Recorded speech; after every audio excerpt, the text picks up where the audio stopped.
আওয়ামী লীগের যে দুঃশাসন বাংলাদেশের মানুষের উপরে চাপিয়ে দেওয়া হয়েছে, বাংলাদেশের গণতন্ত্রকে হত্যা করা হয়েছে, বাংলাদেশের সুশাসনকে প্রতিবন্ধকতা সৃষ্টি করা হয়েছে। তৎকালীন আওয়ামী লীগ বাংলাদেশের বিরোধী রাজনৈতিক শক্তিকে বিভিন্নভাবে দমন নির্যাতনের মধ্য দিয়ে গুম, খুন, হত্যা এবং লক্ষ লক্ষ রাজনৈতিক মামলা দিয়ে বিএনপি নেতা কর্মীদেরকে হয়রানি করেছে। শুধু বিএনপি নয়, যারা বাংলাদেশী জাতীয়তাবাদী বিশ্বাসী, যারা বাংলাদেশের গণতন্ত্রে বিশ্বাসী, সবাইকেই বিগত ফ্যাসিবাদ শেখ হাসিনা সরকার হামলা মামলার শিকার হয়েছে। আজকে দেখেন আপনারা যে 5 আগস্ট, এই যে 17 বছর, আজকে অনেকে বলেন যে 5 আগস্টের পরে বৈষম্য বিরোধী ছাত্ররা নিজেরা দাবি করে যে এই আন্দোলন ছিল বৈষম্য বিরোধী ছাত্রদের।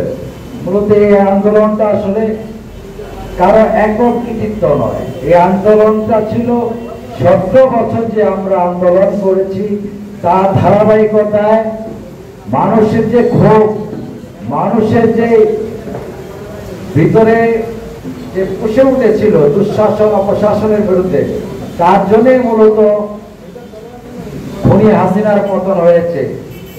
সরকার প্রধান প্রফেসর ডক্টর এনুসের মধ্যে যুক্তরাজ্যে যে বৈঠকটি হয়েছে, আমি মনে করি এটা রাজনীতির জন্য, গণতন্ত্রের জন্য অনেকটা ইতিবাচক বলে আমরা মনে করি।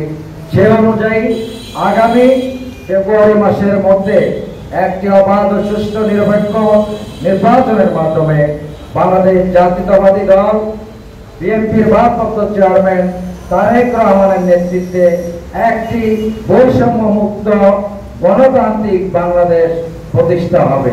আমরা দেখতে পাচ্ছি বিভিন্নভাবে বিভিন্ন রাজনৈতিক দল যাদের কোনো অস্তিত্ব নাই, যারা জামানত বাজেয়াপ্ত হবে, তারা আজকে বলছে পিআর পদ্ধতি। পিআর পদ্ধতি কি এটা এখানে অনেকে বলতে পারবে না। এই পিআর পদ্ধতি হলো একটি ভুয়া, একটি অযৌক্তিক প্রস্তাবনা। পিআর পদ্ধতি পৃথিবীর অনেক উন্নত দেশে আছে, যেগুলো আমাদের প্রতিবেশী দেশ ভারতও পিআর পদ্ধতিতে নির্বাচন হয় না। পিআর পদ্ধতিটা হলো ব্যক্তি নয়, মার্কা দেখে ভোট দেওয়া। আজকে 10টা মার্কা নির্বাচনে থাকবে, সে 10টা মার্কাকে বিশেষ করে ভোটাররা ভোট দিবে। তাহলে কি হলো, তার কে নেতা নির্বাচিত হবে ভোটার কিন্তু জানতে পারছে না। ভোট দিবে ফরিদগঞ্জ, এমপি হবে মনে করেন আপনার এই ভোলাতে অথবা বরিশালে। তো এই যে একটা ভণ্ডামি ফর্মুলা, এই ফর্মুলা কিন্তু গেলে আমরা বিশ্বাসী না। উপজেলা সাংস্কৃতিক দলের কমিটিকে মোটামুটি বাংলাদেশে একজন প্রখ্যাত রাজনীতিবিদ হিসেবে আমি মনে করি, যেহেতু ওনার সাথে বিশেষ করে বিএনপির স্থায়ী কমিটি, কেন্দ্রীয় কমিটি, সর্বোচ্চ নীতি নির্ধারক যিনারা আছেন, হুমায়ুন কবির গত 17 বছর ধরেই আসলে ওনাদেরকে নিয়ে বিভিন্ন প্রেস ক্লাবে, বিভিন্ন জায়গায় রাজপথে আন্দোলন। সন্তান আমাদের অনেকের এই পরিচিত অমুক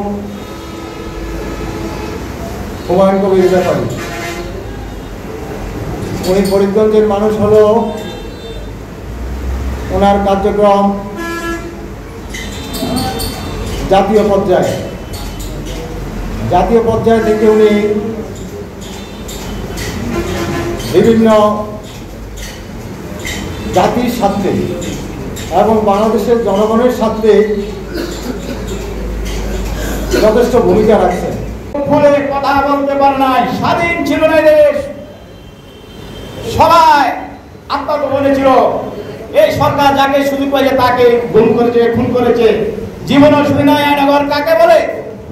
এই সরকার সেই আয়নাগরে আমাদের দলীয় কেন্দ্রীয় মন্ত্রীকে ধরে নিয়ে মৃত্যুদণ্ড করেছে।